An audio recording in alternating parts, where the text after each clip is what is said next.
What's up, everybody? It is the NtenseSports Podcast. Today, we're going to be talking NFL, UFC, NBA, and somebody's phone is ringing. Should I leave that in the video? Should I leave it in the video? Maybe? It was my phone. I don't care. Anyway, that is SiggyGuns. That is a cord racer over there, far away over there, and I am QuikGunz.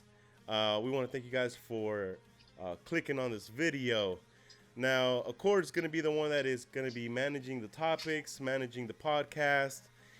He's going to start it off and tell you guys what we're going to be starting the podcast off with. All right, so we're doing some NBA off the bat. So we got to talk a lot about LeBron James. So I was listening earlier to ESPN and stuff, and they said that a partner who owns or part owner of the Miami Heat said that LeBron James was trying to get Eric fired, the head coach over there.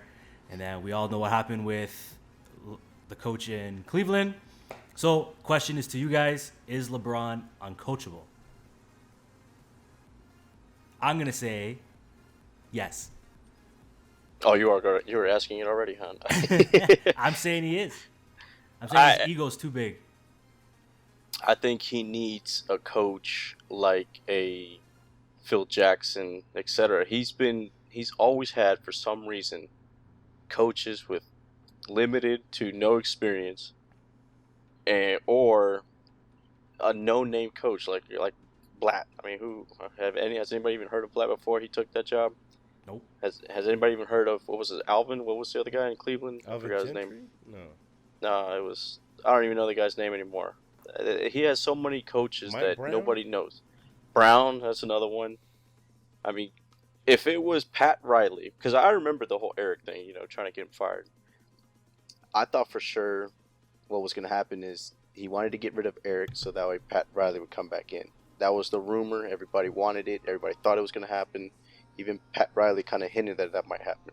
But it didn't. But I would think a coach like Pat Riley could definitely coach LeBron.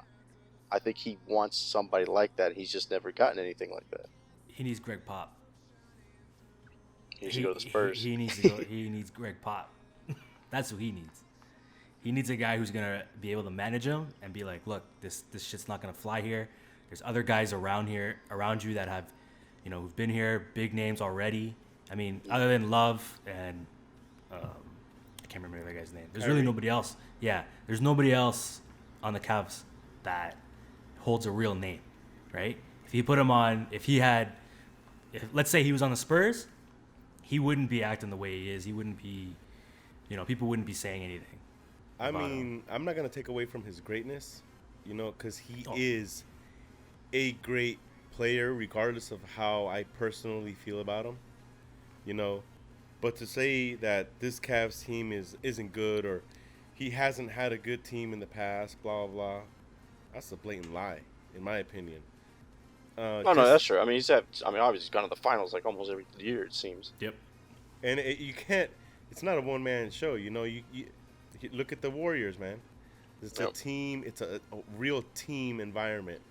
Of course, Curry's the leading star with Harrison Barnes and everyone else, and Klay Thompson or whatever. But I think LeBron, I think he's feeling the pressure. He's feeling the pressure of he's getting up there in age. What is he now? How old is he? 30? 30? I think he's just 30. He's It's just not 30. that old. 29, 30, something like that. And I think now he's just trying to do whatever it takes to get another name. If the team is not going to run and function the way he wants it to, he's going to get whoever he needs to just to get fired. He I don't know. I just don't know how I feel about it. I mean, I'm sure Kobe would have done the same thing. These are guys that really want to win. And sure, if LeBron had Phil Jackson, if he had, someone of that caliber coach him from the very beginning, man, LeBron would have won a lot of championships, and that's just the truth. It has been a lack of coaching, but at the same time, you can't go about things the way he's been going about it, and firing, trying to get Eric fired, getting this guy Blatt, who, here's the thing, But Blatt was hired before LeBron. That's what I was gonna signed. say. That's what I was gonna say. Blatt was hired before LeBron came over. The day LeBron said, "I'm going to Cleveland," I would have been, "Thank you, Mr. Blatt. We hired you. Here's some money. Go away." Why not do that? You can't though. As in why? Says who? Because then you show yourself as. Yet. Yeah, but then other Why? coaches and other people look at your ownership and be like, "I want to win." LeBron. Oh yeah, wow. But LeBron. Those Cavaliers. Those guys really want to win. Yeah, but that shows LeBron's running the shit. It means you have nothing. What's the whole? How did we start this? He hasn't had a really good coach, ever, right? But at the time, what coach was available? It doesn't matter. He's heading towards the end. Get him the best of available, proven coach. Not Luke Walton. We'll talk about that later. The best available coach. You go find the best coach and you get him. Not a Euro coach. All right, and to that point though, why would they think that Tyronn Lue is going to be the answer? They already signed him for 2-3 years. I mean, I think that's a mistake too. You talk about, we're going to get to the topic of Luke Walton, but you see something like this happen where you just lock this guy up thinking that he's going to be the next great thing. I don't see it because I mean, at least Walton did something in Golden State to warrant a 2-3 year contract. I haven't seen anything that Lue has done except talk to LeBron and pretty much undermine, I would think, maybe Blatt in the process, because it seems like all these pictures you're starting to see now where you can see that Lue was always talking to LeBron, personally, on the sidelines. But LeBron wanted that though. But I mean, I'm just saying though, if we're over here talking about coaches, no-name coaches, he's not. I mean, does LeBron really think though that Lue is going to be the guy? I mean, obviously, in my opinion, this shows right here that LeBron is running the show because he's not going to listen to Lue either. Why would he? What has Lue done? Yeah, but he seems to listen to Lue. Like, if you watch, I didn't watch many Cavs games, but if you watch during timeouts and whatever, he wasn't paying attention to Blatt. He was going straight to Lue, right? Mm-hmm. And you can tell too during games. I forget what game it was. The Cavs had no timeouts left. And Blatt ran onto the court trying to call timeout. And Lue came off the bench and just grabbed him and was like, "What are you doing?" Because you're gonna get teed up, right? It didn't seem like he was all there, and Lue was the only one on that bench that knew anything, right?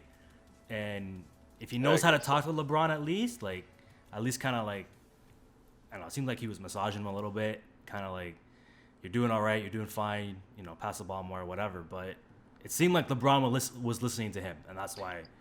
I just think Cleveland did a disservice to itself, especially with other names out there, coming up after the season. Obviously, I'm thinking of Luke Walton in this case, but they could have just told Lue, "Hey, interim coach until the end of the season. We'll see how you do the rest of the way, and if it's proven that you're doing good and the team is, responding to you, okay, now lock him up." But I think they panicked, or I don't know what they did. I don't know why they signed him right away, as if that was going to either, in my opinion, that means either LeBron threatened to opt out or something if he didn't get signed. I mean, it seems like there's some more stuff that's happening. Anyway. Yeah, that's true because the whole TV deal and all that. Yeah. But I'm just saying though, it seems like this was a reaction to something bigger for them to just go ahead and lock him up for 2-3 years, whatever it was. I mean, I think that was a rushed move. They didn't need to do it. It's not like Luke can go out and go get a job right now. So they could have told him interim tag, rest of the season. We'll see how you do it. We'll give you a 2-3 years deal after the fact. In fact, that would have helped him out, I think. I don't know. I just think something's, boiling in there. I think it's a team that's kind of found itself. Maybe they're not gelling as well as they hoped. Maybe Kevin Love. I honestly think Kevin Love is actually maybe the real problem, that he's not the guy they thought he was going to be with LeBron. That, and the fact that maybe they were hoping he did just opt out and leave, and then he decided to take that deal, and it was kind of like, oh man, now we're kind of stuck in this situation. So I think there's a lot of stuff, a lot of turmoil there. I mean, but it doesn't show because the record is still good, and they're still the first in the East. So not by much. The Raptors are coming up. The Raptors are coming up. I still think in the end, though, no matter what, we've seen it every year, even in Miami. LeBron and company always find a way to at least go to the finals. That's true. All right, next, Blake Griffin. Blake Griffin was in Toronto, right here with us. He's eating dinner with his team, whatever, from what I understand, that he got into a scuff with an equipment manager or whatever it was, knocked the guy at least twice, and broke his hand. I didn't hear he that. knocked the guy twice. Knocked the guy inside the restaurant and outside the restaurant. So and he Wait, and busted there's his no hand. video of this? They're not saying anything, and nobody pressed charges because they asked the Toronto cops if are they investigating. They said nobody said anything to them, so they're not doing anything. Oh, I want video. Where's TMZ? They can't find it. Oh, there's gonna be video. Soon enough. So, is this the sign of a young team from the Clippers with having no vets around, them screwing up? Because now what is this? The third time Griffin's done something? And that whole team is just young. They got nobody there, really. They got no vet in the locker room Paul to is tell a them. vet, man. What are you talking about? Yeah, but it's just Chris Paul. Like, who else do you got? Who else do you need? Nah. No, You need I more. think You need more. I think the Clippers are starting to see that maybe Griffin isn't a long-term plan. So I think that's what it is in the end. They're playing all right without him.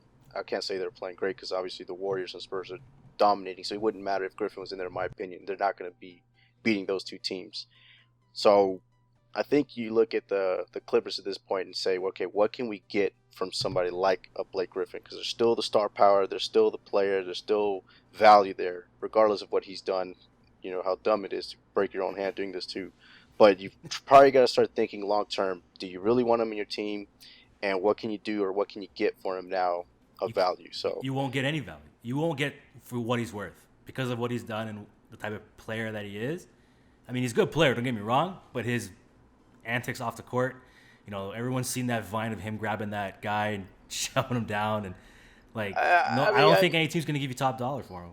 I still think teams would. I mean, everybody thinks that. So. I think everybody. I mean, in the NBA, if you're a star, you're going to get paid no matter what, and you're going to get value no matter what. Because in the end, you need that.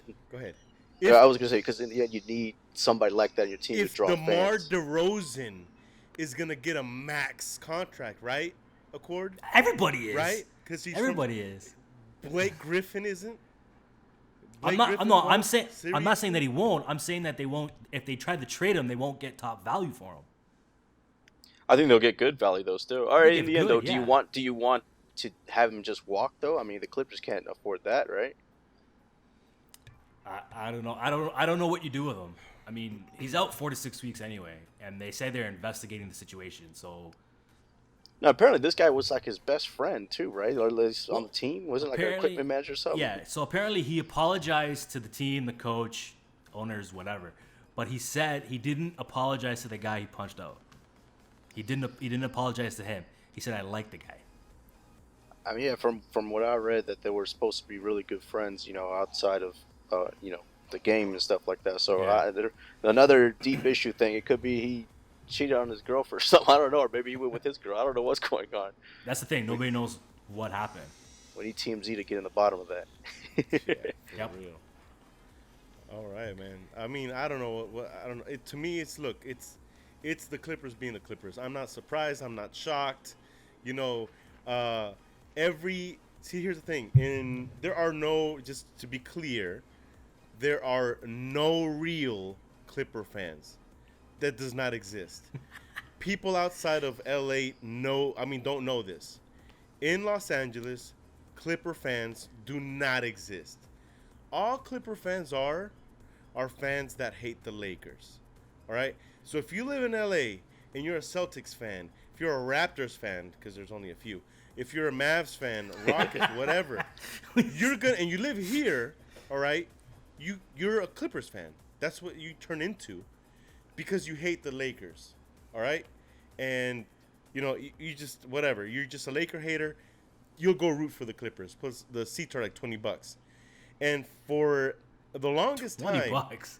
Something like it, honestly, it's something. Go look it up, man. Go to stuff. You can't even get nosebleeds at a Raptor game for $20. Well, I mean, you try to go, to if you want to go see the Lakers, same building, nosebleeds, four rows behind the very top, $70.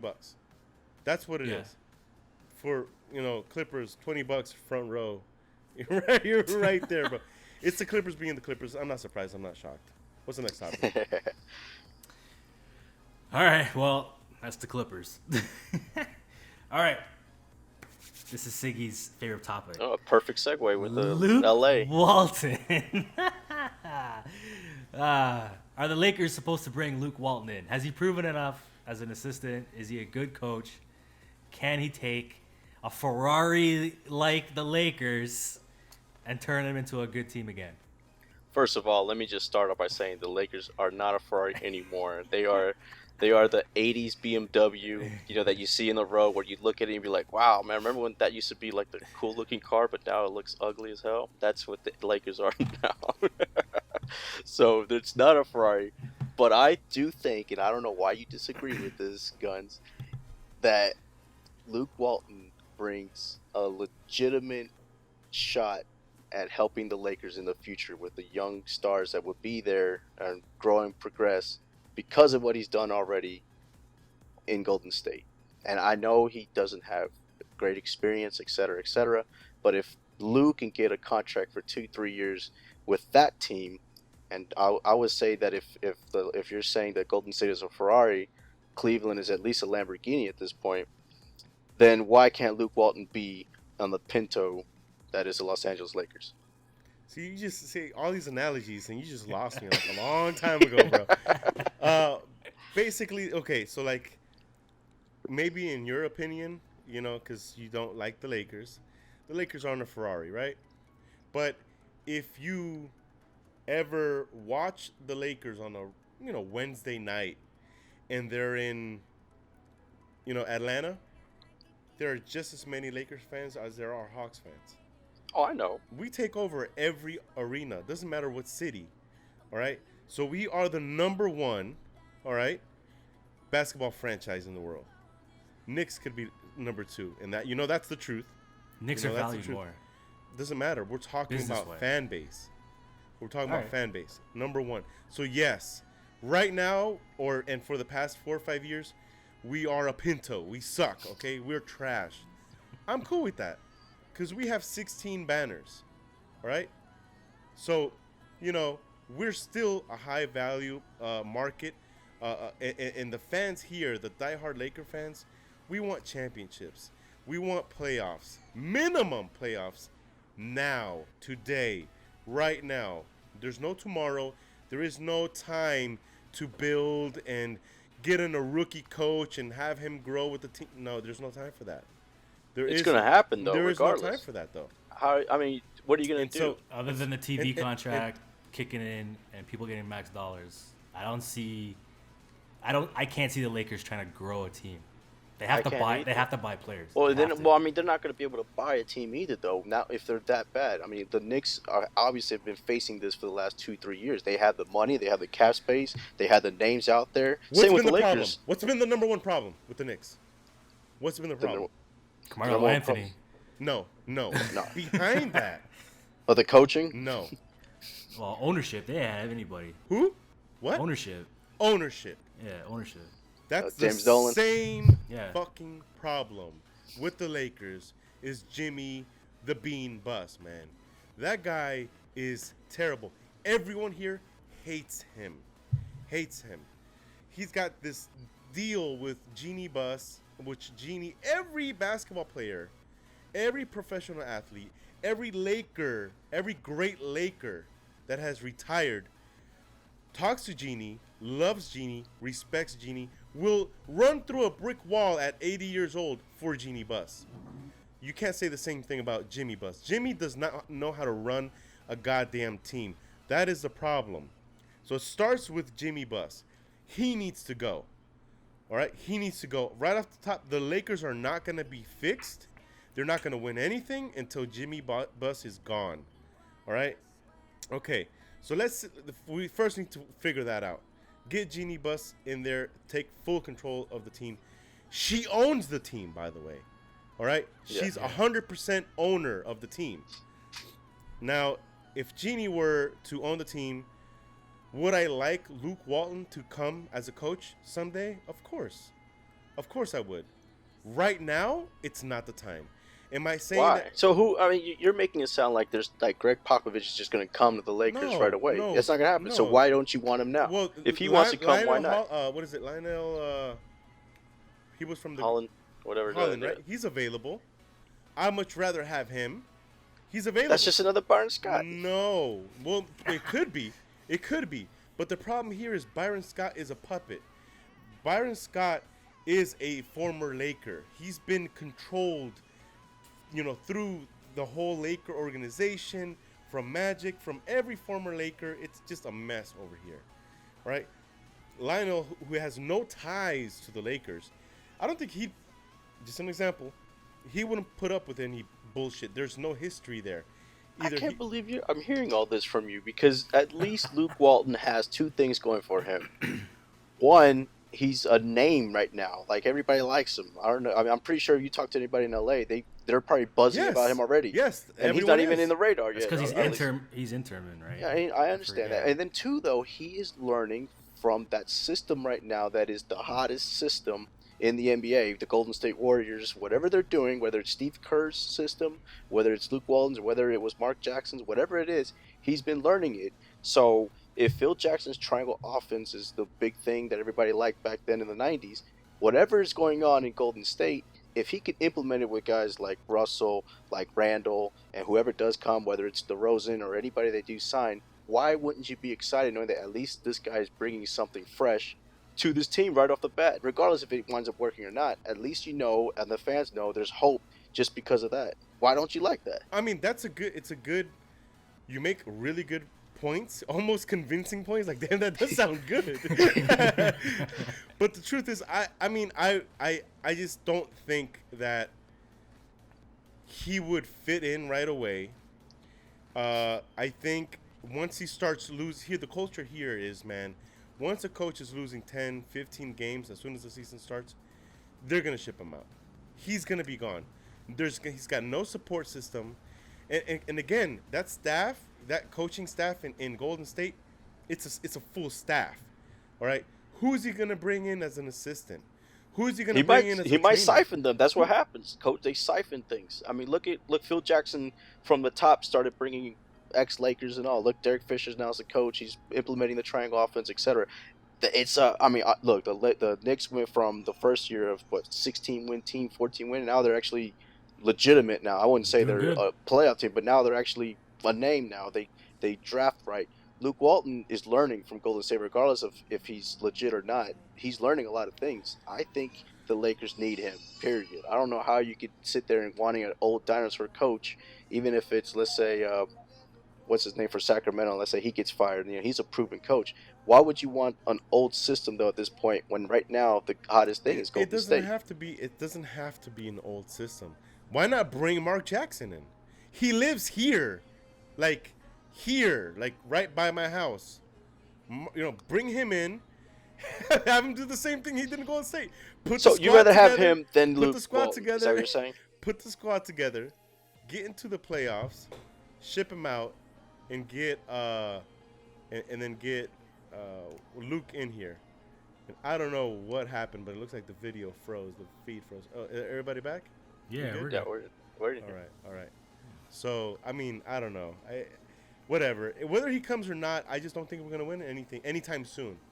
The Lakers will, just like in the 90s, man. The Lakers went on a drought 4, 5, 6 years, didn't win anything. 7 years, didn't win anything until Kobe, Shaq, and then pieces started lining up. But those are generational players, though. Kobe's a generational player. Shaq is a generational player. Okay, and we had 2 of them. Right. And we have 0 of them right now. Right, but with the TV contract kicking in, you know that the biggest rumor going on right now, especially around here in Toronto, DeRozan's gonna leave and he's going to the Lakers. It's not that Toronto won't give him max dollars; it's that he wants to go play in LA. He wants to be close to his family. What's stopping them? Once Kobe's off the Bucks, Kobe was putting them over the tax limit. Once he's gone, then you put all these guys, get 2-3 guys on max contracts, and then the rest you fill in. What's stopping them from being number one right away? Nobody wants to look. DeMar might want to come here. doesn't excite me. That does not put seats. Does not fill the arena. Does not put buttons. He's on the He just got voted in. He just got put on the reserve for the All-Star. Well, because where's the All-Star game at? We got Kyle Lowry. Where is the All-Star game at? Yeah, I understand what you're talking about. Where is it? No, answer the question. Where's it at? Toronto. Okay. They need but you someone already to show up. The whole team is garbage. They got Lowry. No Lowry's offense. in the starting 5. Who? Kyle Lowry's He starting was a backup. 5. No, he's not a backup. He was. He was, and then when he came here, he became a star. All that crap he had back in the day is gone. Look at him now. I mean, I do get his point though that DeRozan is a star because you don't have much to rely on in Toronto. It's kind of like Rip Hamilton was a star in Detroit, but if you put him on another team, would he really have been that good? And he was a garbage for the Wizards for many years. Exactly. So, I mean, I could see him coming to the Lakers and still being, kind of, I would think of him more as like a Lou Williams type of guy, where Lou Williams all of a sudden looks like a star, but he really isn't. Lou Williams was only good in 1 year in Toronto, and then he was gone. And everybody was all, why didn't we re-sign Lou Williams? But Lou Williams was garbage for how many years? He had 1 good year on his contract here. But now look, he's on the Lakers. He's probably the most relied Laker now, right? He's the best player on the team. Yeah, exactly. So I'm just saying. So DeRozan he'll obviously have success in Lakers, but is he somebody that's going to put them over the top? That's the thing. I don't think he is. When Durant. When him and Lowry are on fire and they're both putting up 30 points, Kevin, I don't know. You can't say he's not. And I will just finish with this nice dream that I had a long time ago. I was hoping that Kevin Love would have joined the Lakers. Right? He was close, apparently. If he would have joined the Lakers, and remember, Russell Westbrook played for UCLA, and he's really good friends with Jordan Farmar, who lives, again, like 2 cities away from here. If imagine Russell Westbrook, Kevin Love, and the rest of the squad that we have here, and throw in DeMar DeRozan. If you're giving him away, might as well take him. We don't want to give him away, but that he's going. We would have been good. There's no point. He's going. Bring in Luke Walton now. Now I would have said, all right, bring Luke in. bring him in because we're going to be good, But why are you going to bring Luke Walton into a team that's bad? Okay. Yeah, but if he wants to go, then just let him go. If he wants to go there, let him go there. All right. So, hold on. So, speaking of Luke Walton and everybody else that we've been talking about, NBA All-Star Game in Toronto, 2 weeks, okay? Greg Pop is the West's coach because, what the hell's his name? Kerr. Yeah, Kerr is ineligible because he was there last year. Yep. Should it be Luke Walton? Luke Walton has a 0-0 record. That's what's funny. He took this team 39-4, but it doesn't count at all. So he's technically still a 0-0 coach because all of it went to the coach on the team, which was Steve Kerr, even though he wasn't coaching the team at the time. So that's the reason why. So in a technicality, that's why you can't have Luke Walton because really he didn't do anything. Okay. At least statistically. But why is oh my God, I'm forgetting names. The Cavs coach. He's coaching the East. Tyronn Lue? Yeah, Lue. He's coaching the East. Because of also what? He took 0-0. over a first place team. What is he? 0-2 or 1-1? Yeah, he's 0-2. And he's coaching. Yeah, or he's coaching the All-Star team. You got the Raptors in second place, and they're coming right up the Cavaliers' ass, and you don't even go to the second place like you should have. What you did in the West, you went to the second place team. Yeah, you should have did the same thing in the East. And I agree. At that point, then yes. Or if you're going to go ahead and have it to where Lue gets to take over and do it, then you should have given it to Luke Walton. Then you should have given it to Luke Walton. Because Luke Walton should be the West. Because if you're saying it has to be the same team but just can't be that coach, then go ahead and give it to Walton. But if you're saying that it can't be that team because of the coach, then that means on the other side, since that team doesn't have a coach anymore, then you better as well give it to second place at that point. So they made the decisions based on technicality of names. I think that it's a bigger issue, or maybe it was like I'm pretty sure if we're having this discussion, I'm pretty sure the NBA was having this discussion also. Maybe they were afraid of a backlash of having Toronto's coach wind up becoming the All-Star coach just because it's Toronto. Maybe they think the fans were going to backlash that. I don't know. But they're in second place. You did this like a smart person would see it as, okay, you went to second in the West, you went to second in the East. It makes sense. That's true. And in the end, they wound up getting backlash anyways because everybody doesn't Wait, get what why the fuck? Tyronn. Why wouldn't you pick Luke Walton? I don't even know what backlash y'all talking about. I haven't seen an All-Star game in like 10 years. That's okay. That's Nobody another point. watches All-Star. Do you care about the All-Star game? The only thing I'll watch, if it was like a big name, like person or player that I like the dunk contest, 3-point shooting contest, that's it. I'm done. So you don't watch the game? I don't watch anything else. Siggy, It's boring. do you watch the games? All right, I want to know one thing. Why does it matter if Steve Kerr did it last year? That's the thing that doesn't. Yeah. It doesn't. I mean, that's the stupid It's thing. just a stupid NBA rule. In the end, what kind of rule is that? Obviously, if it's kind of like in baseball, if you won the World Series or you went to the final or the World Series, you get to manage the All-Star game the next year, no matter what. So, why is it that if the Yankees won those 4 years in a row or 3 years in a row, whatever, Joe Torre was always, doing it, nobody had an issue with it. Why isn't it an issue in the NBA? If you don't like Exactly. it, go win the World Series. Exactly. If you don't like the NBA or be in first place, I mean, if you don't like the coach, I don't get why they banning him. That don't make no sense. It makes it look like there was an edge or something. In baseball, there is an edge. The All-Star game matters. That's home field advantage. Yeah. In NBA, it doesn't mean anything. So why would it No. care? Who cares if it was Steve Kerr 5 times in a row? Do you want to hear what happened with tickets to the thing? Since I'm here and I know about it. What? The NBA gives Toronto the All-Star game, whatever, right? When the tickets were starting to get released, like a week before the tickets came out, the NBA came in, okay, all the lower bowl tickets, they're coming to us. So anything mid or higher, you can sell. So all the lower bowl is going to corporations. It's the same thing with the NHL. It's the same, NBA. I'm pretty sure it happens in MLB, except for the home run derby. Does it even matter? Like, to me, I'm going to watch it because it's in Toronto, right? I always watch the dunk contest. I always watch the three-point shootout. I very rarely watch the game, right? But because it's in Toronto, I'll watch it. I very rarely watch NHL All-Star games anymore. Fuck the Pro Bowl. It's so fucking crap, right? And, MLB's... Actually, you bring a good point. The Pro Bowl. Who even knows who coaches the Pro Bowl? Honestly, Right. Name the coach who coached the Pro Bowl the last 5 years. Name any of them. I don't even they think the teams NFL now? likes the Pro Bowl. Aren't they teams? Like I think Jerry Rice was actually the one that coached him, right? It's a joke. Yeah. I haven't. Yeah, I don't think I've ever watched a full Pro Bowl from start to finish. Oh, no way. I No think point. I think I I've haven't maybe watched a quarter every year, if that. Just to tell everybody on Twitter, oh yeah, I saw that pass, and then that's it. Yeah. Oh man. All right, so we're all in agreement. The All-Star games are shit. And the Correct. NBA is stupid with their goddamn rules. As a coaching, that thing is dumb. I mean, if you would have left Steve Kerr there, then the Tyronn thing would make sense because then it's just about the team. Right. So I don't get why though. I don't even know why there's a rule. It's not like there's some inside trading information going on just because Steve Kerr is there 2 years in a row. I mean, they think he's going to try to talk to All-Stars to try to get him to join the Warriors. I mean, I don't get it. I don't get why you can't do 2 years in a row. It makes no sense. I don't know either. I don't know why it matters. To me, it's just stupid. I just don't get it at all. All right, so enough about the NBA. I think we bored the shit out of some people. Let's get to the American bread and butter, the NFL. You guys love your football. Oh yes.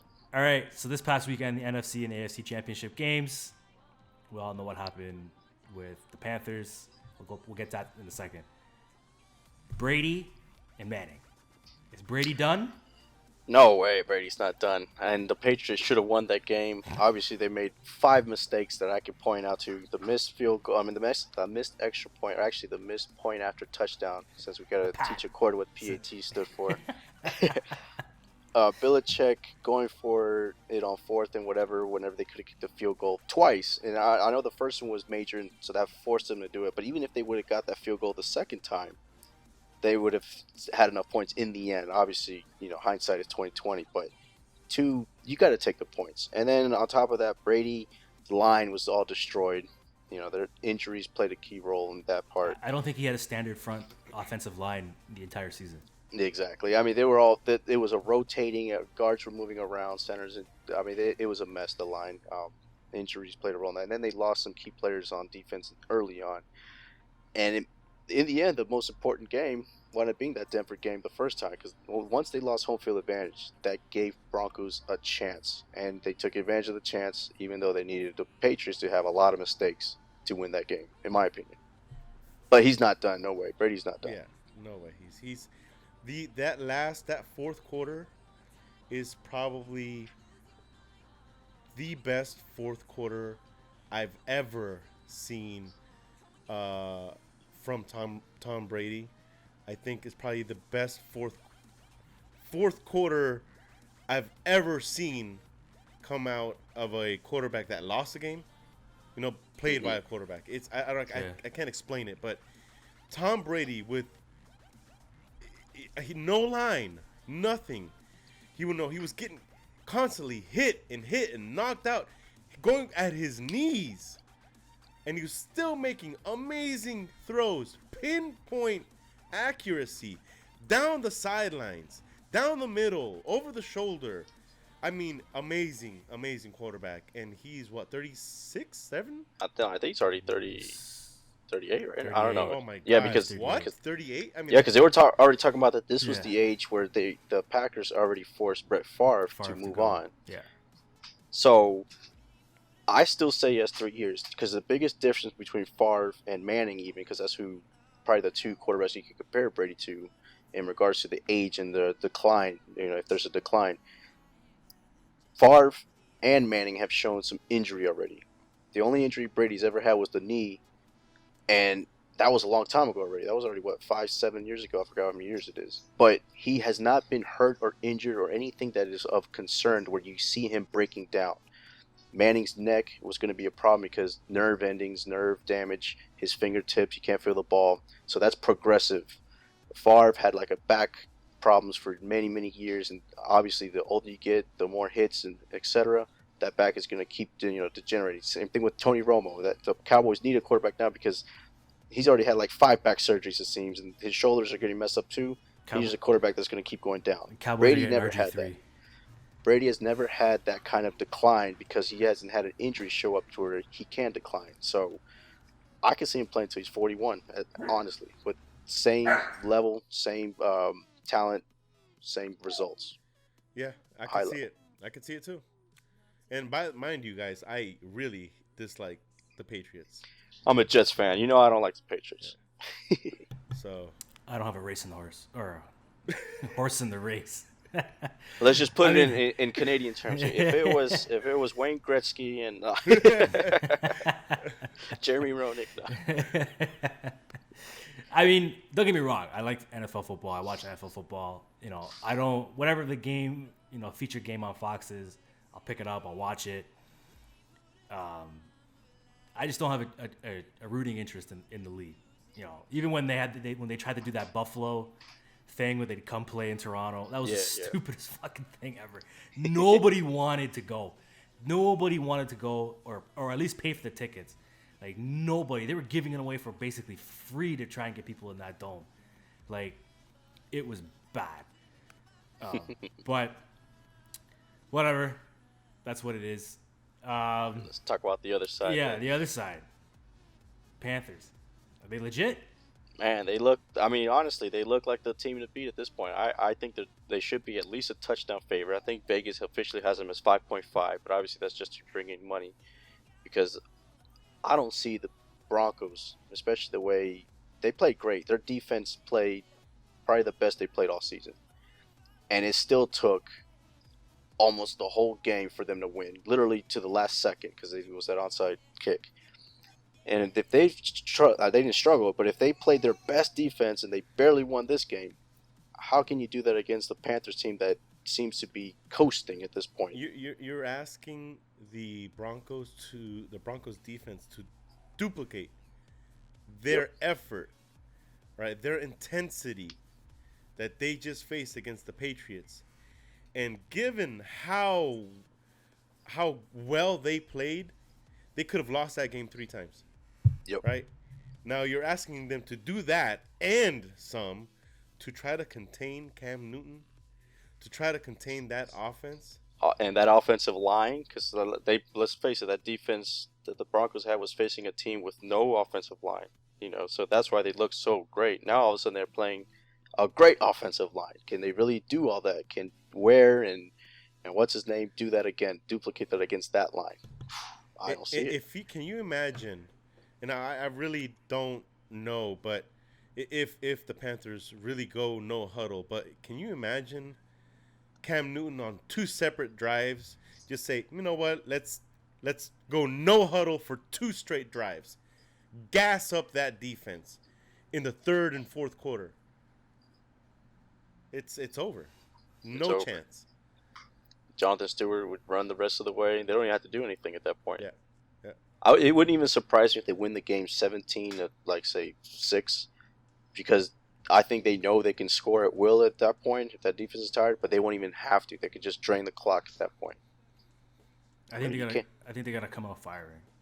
They will. will. They're gonna come out strong right off the bat, like you said, wear them out, and then just coast the rest of the way.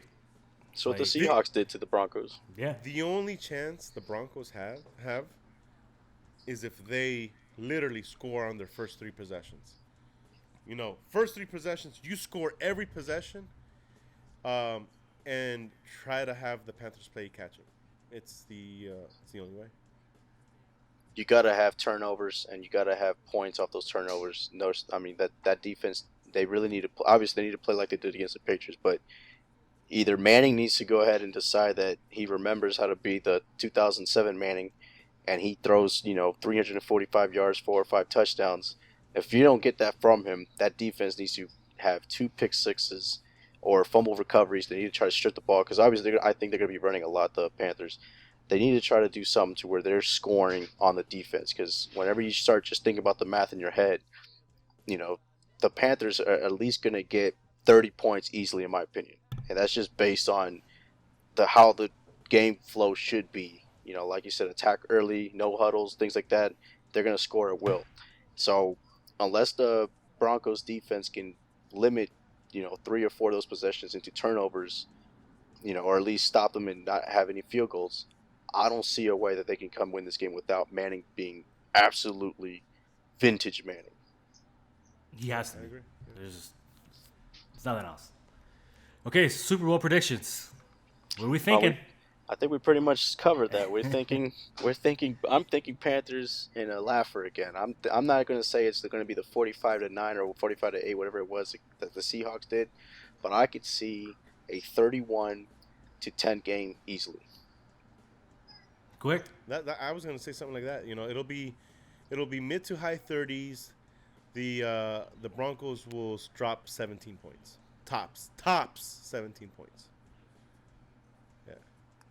All right. So I'm going with the Broncos just to be different. Watch me come back in a week and a half and watch this and this asshole's right. You know what? You never know. I mean, I honestly, whenever I thought Broncos Seahawks, I didn't think there was a chance that the Seahawks had a chance to win the game. Even though I knew the Seahawks had the defense to win, I just thought that it was the Broncos Super Bowl to win. And then that game started, and it was safety, so right? one-sided. The first play, it was a safety. Was a safety, right? Yeah. So all right, let's play devil's advocate. Let's say in the first possession, Newton throws a pick six, 7-0 Broncos. Now they have the ball, and they march down the field and score a touchdown. It's 14-0 in the first few minutes. Do you give what do you think the final outcome of that game would be at that point?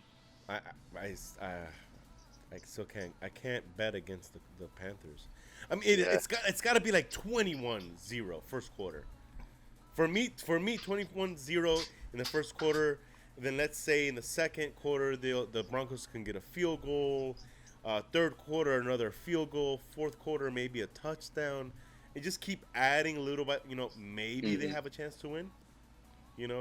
But 21-0 will make me feel like, okay, at a 21-0 lead, it'll make me feel like, okay, the Broncos still have a chance to win. Okay, you guys have a chance to win now. You know what I mean? Yeah. That's pretty sad that we have to give them 21 points for them to have a chance. Well, what's funny though is no, that's true. Because even at 14-0, then you just start thinking, okay, well, one touchdown right off the bat for the Panthers, it's 14-7, and then all of a sudden, even if it's the third quarter, they could score 2 touchdowns easily to win. Especially with their defense. Yeah. But yeah, it's hard to even imagine how a scenario that the Broncos can win, even though we just gave them a pick six and a touchdown the first 2 possessions of the game. I love it. I love it. All right, guys. All right. We have about 15 minutes left. Okay, so let's do some quick hits. This is just gonna be some quick yes, no's, whatever. Do your couple minutes, and then we're gonna move on because these are some good topics. Your boy Byron Scott. His Ferrari coach. Your boy Byron Scott says he was hacked in that Instagram thing that he threatened to fight a fan. Says it wasn't him. He didn't do it. All that stuff. He says his Instagram was hacked. Do we believe him, or was he sick and tired of it and he was just voicing his opinion? I don't know what you're talking about. You don't know what happened? Yeah. Siggy, do you know what happened? I saw it on one of those ESPN shows. It was Party Interruption. Maybe that's talked what it was. about It was PTI, yeah. Yeah, PTI talked about it. Up here in Canada, they talked about it because it was just funny. Okay, what happened? Since you don't know, okay, so apparently on Instagram, he got into it with a fan, and he was going back and forth. He said he was going to beat him up. He wanted to fight him, all that kind of stuff. And then when the media asked him about it, he said he didn't do. Yeah, and then he said it wasn't him. You know, his account was hacked, and it wasn't him talking to the fans. Somebody else was doing it, all that kind of stuff. I believe Byron Scott. You believe him? Yeah. Nah. I mean, when you look at the comments, it says something like, he goes, "You better show them hands when I see you." And then the reply was, "I'll be ready, but just make sure you don't hide. You better show your face." So that right there shows me that he knew what he was saying, because if it was a hack, why would it be more of a serious tone? If it was a hack, it would have been like, "Oh, come fight me. Let's meet outside the Staples Center right now." You know what I mean? If I hacked you and I'm trying to start something, it's going to be a lot more than just like that serious tone of Yeah. If I'm a hacker, I'm going to call you out. I'm going to say as much trash as I can. Exactly. He didn't. It didn't come out. It didn't. Siggy's right. It came more across as, "I'm already going to be there. Yep. Don't hide your face." Exactly. Well, I mean, Yeah. I mean, then it could have been him. I mean, I don't know. I gotta see what the message was. I gotta read the comments. I really don't. I don't follow him on Instagram, so I don't even know how he posts. But from what video interviews I see of him, all old school Laker videos I've seen of him, he won't shy down from anybody. If anyone wants to fight him, I know he'll fight, but he's not gonna go out and look for trouble. That's just, dude. He's like a 8-year-old man. Yeah. Oh, and that's the reason why I know he wasn't hacky, because the tone of it was like that. Like, you could tell it was more of a. It wasn't like he sought after to fight him. Yeah. It was just that he made a reply to him whenever the guy said, "You better show your hands," whatever. It was, the reply was, I literally think it was, "Don't hide your face. I'll be here. Don't hide your face." Yeah. And then he says something like, "Oh, yada yada," whatever it was, and then he pretty much was like, "Okay, well, let's do this," kind of thing. Yeah. Like I said, if it was a hack, he would have gone balls out. Yeah, the guy would have started writing addresses and stuff like that. You know what I mean? Like, "Oh, meet me right, the bathroom, so and so, Staples Center, etc." So it wouldn't have been as professional as the way it was put. It was almost like an elegant way to try to fight somebody on Instagram. The way it was done, you could tell it was done with class. Yeah, he's lying. Yeah, he was. Fucker was doing it on purpose. He knew what he was doing. Yep. All right, let's go talk some quick UFC stuff. UFC, Ronda Rousey on SNL said that she congratulates Holly Holm on her victory and all this other crap. I don't believe it for a second. Is she being true in her words, or is she just showing face because of PR? She's a competitor. I believe that she really is congratulating her. I mean, she did lose. I mean, it wasn't like it was a lucky hit or anything like that. She got her ass stomped on. It was beat. It wasn't like her last fight, Ronda Rousey, where she caught that girl right at the right time in 10 seconds to knock her out and just pounce on her and end the fight. If that's how she lost Ronda Rousey, then I can see her being fake about congratulating her, because it was like a lucky, you didn't get a chance to really do anything. This one, she had chances after chance. It was 2 rounds. It was her getting beat every single, and no matter what she did, she was getting countered. She was just outmatched, period. So Holm won that fight. So I believe her when she says, yes, congratulations, you won, because she really can't say that she lost this fight on a technicality or lucky shot or anything like that. She got beat. Quick? No, well, I don't know, man. To me, it's showing face. You know, she wants another go at it. You know, obviously, she's not gonna get on the show and be all salty about the fight. She had to address it. You know, and she is a role model. You know, you have to keep that in mind that she is a huge role model for girls. I mean, my son has a few of his classmates that are UFC fighters, and they're 7, 8, 9-year-old girls that are legit UFC training. Look up to Ronda. I don't know if they watch SNL, but you know, it to her, you know, maybe it's like, okay, I got to do this because I am, you know, a huge role model to all these girls, and I got to show, you know, that you know, whether win or lose, you know, you just have to come out and just congratulate your opponent, you know. But does she really mean it? Was it like, I don't think so. I think she's just eager to fight her again. Well, I mean, if you don't, why would you not mean it though? If you lost to her, I mean, if you're a competitor and you lost fair and square, I don't. Look, wasn't there like so much beef prior to the fight between them two? Yeah, Nah, Ronda not was with them called. two. Ronda called her at the weigh-ins. Ronda said she was being fake. Yeah, there was like there's huge beef. There's a man. huge beef at the weigh-ins. But Holly didn't move. Like Holly just stood there, and she didn't move. And Ronda was like bobbing her head and screaming at her and everything. and they were Holly Holm talking just about stood moms and all this. Their dad, somebody. She talked. no, to that was the you're fight talking about before. that was the previous fight. That was the previous fight. The only thinking of beef the other between girl. her and Holly happened at the weigh-ins. That was it. That was the only thing. See, look, that Quick's thinking of something else completely already. He's thinking of the Brazilian girl. Yeah, the one that got beaten in like called 5 her seconds out. or whatever it was. Yeah. Yeah, she called out because the story is that Ronda's dad committed suicide, and the Brazilian fighter that she was gonna fight, Betch Correia, she called her. She basically made a comment about her dad and suicide and whatever, and that started a massive thing. But that was weeks before the fight, even months. This Holly thing only happened like at the weigh-ins, and then I think she like, okay, fine, you won, congratulations. But deep down, she is pissed. She is absolutely pissed off. And because this PR team that she has and management team that she has, she's doing these movies now that she won't be at UFC 200. Or I really doubt she's going to be at UFC 200. You know, she should have taken a rematch right away after she healed up. She's not doing it. She's doing these movies and whatever. I think she's just super pissed that she lost that fight, and she wants to get back in there, but no one's letting her. I honestly think Because she is a massive marketing tool. Yeah. Huge. I mean, she might She's might massive. have one more fight in her, but at this point, but if she loses it, then it's done. It's over for her because there would be no point. It would kind of be like Rampage. He wouldn't start doing the movies and all that, and then he kind of hangs around now trying to fight, but he's not good anymore because he's not training right or anything like that. I think that's gonna happen to her. She's doing movies and having different means of income. She doesn't need UFC at that point anymore. Exactly. So. I mean, I would do the same thing. Shit. I mean, Oh yeah, no, for everyone sure. would, right? Yeah. I don't think she wants to go out like that though. The last image of her is being kicked in the face. No, that's her true. eyes just rolling in the back of her head. But man, I don't know if she. Do you think she can beat Holm even after that fight?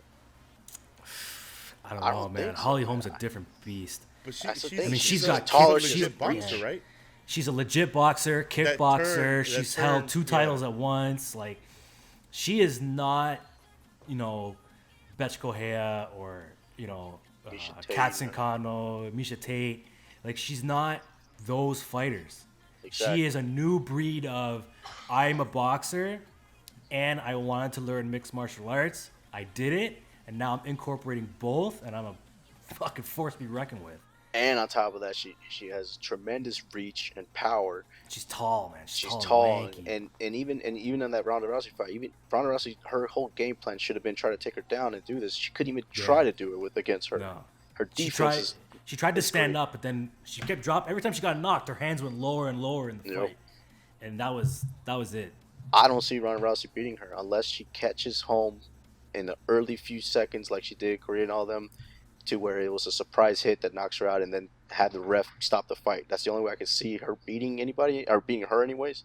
But I don't see that happening with her reach and her height and everything. Well, we'll see what happens with Miesha Tate, because Miesha Tate. She gonna destroy me. Miesha Tate. I don't understand why they keep giving her chance after chance to try to beat these people.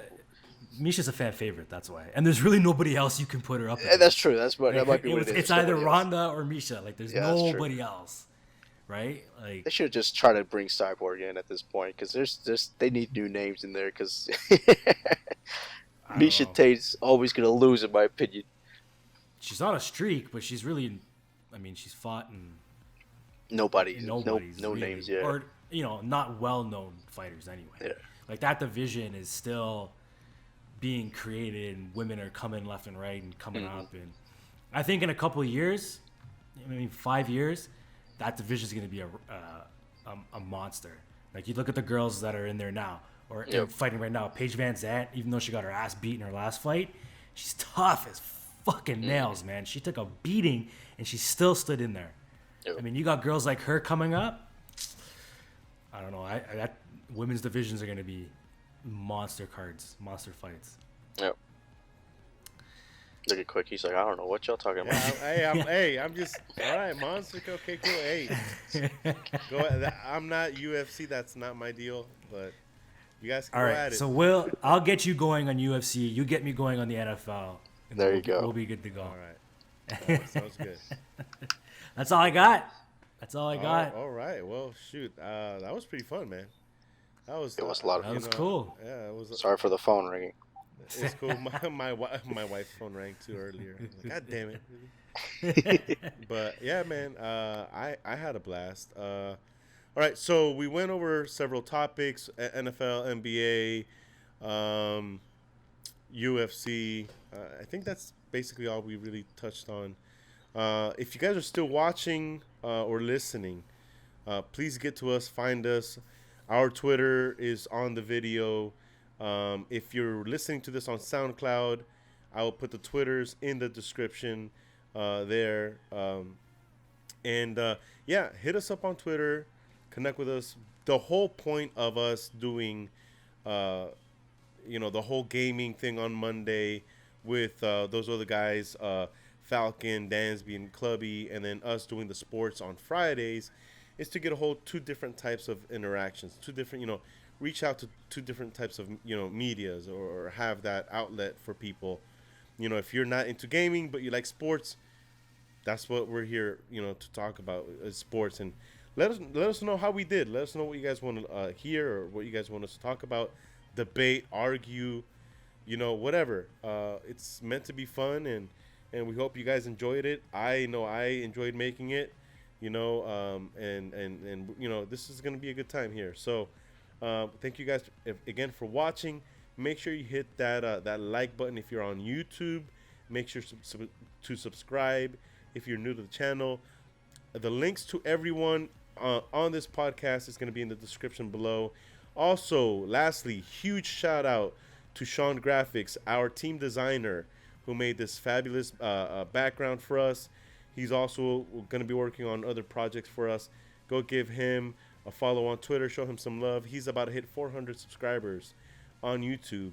By the way, he was at like 300 subscribers about 2 weeks ago. So this kid is blowing up, man. Really good graphics. Go hit him up. I will talk to you guys. We will all talk to you guys in about a week. Peace out. Peace.